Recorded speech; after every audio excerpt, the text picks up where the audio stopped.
I love Thermomix green smoothies. You can incorporate so many nutritious ingredients and then drink them on the go. They're also a fantastic way for you and the family to include more veggies in your diet, because once they're blended down in the Thermomix, no one will know they're there.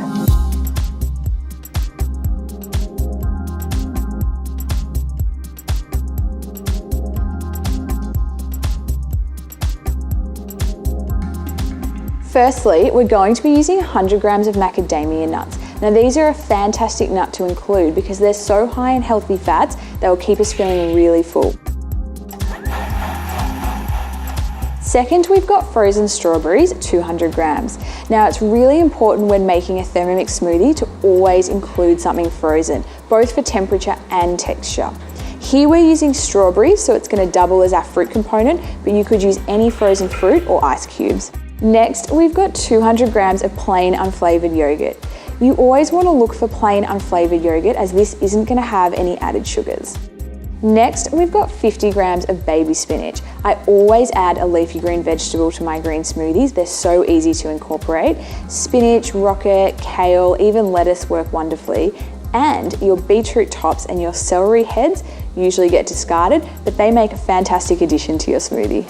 Our vegetable component comes next. Today we're using 100 grams of cucumber because it's got fantastic anti-inflammatory properties. When adding vegetables to our Thermomix smoothies, it's important not to chop them any larger than this.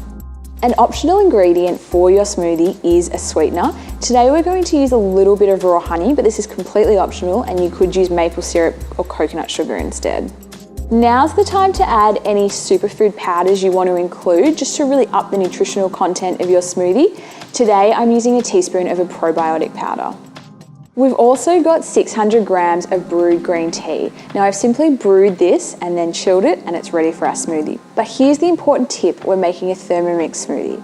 You need to add only 50 grams of your liquid component first and then pulverize that mixture down for 30 seconds on speed 9, and that's going to really pureate and get rid of any lumps, meaning that when you add the final liquid, it is a really smooth smoothie. Now we can add the remainder of our green tea. We're going to set the timer for 1 minute, we're going to put it on speed 9, and we're going to slowly drizzle this over the lid.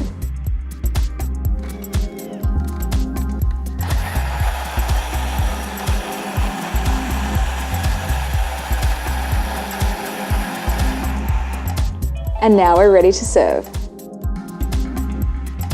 And there you have it, a super easy, super nutritious meal on the go.